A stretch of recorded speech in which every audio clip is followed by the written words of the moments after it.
In this video, we'll demonstrate how to fix the issue of Spotify playing random songs. But before we dive into the solutions, I'd like to invite you to hit that like button if you're excited to learn how to resolve this problem. And feel free to share your thoughts in the comments below.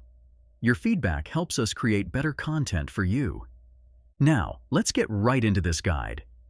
Dealing with Spotify playing random songs can be quite frustrating, so let's explore some fixes. There are two scenarios you might be facing, and here's how to address each.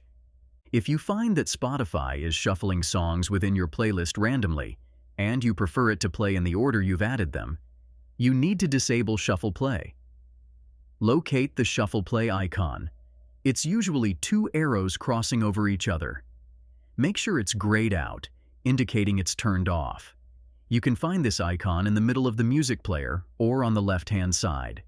This ensures that your songs play in the consecutive order you've arranged them. If Spotify is playing songs not in your playlist but from recommendations or suggested songs, head to your Spotify settings. Tap on Home, go to the top right, and select the gear or cog icon. In Settings, tap on Playback and scroll down to find Autoplay. If Autoplay is enabled, it will play something similar after your selected songs end. Disable Autoplay to prevent random songs from interrupting your playlist. If you found this guide useful, please consider leaving a like. Your likes and comments inspire us to create more content like this. Thanks for watching.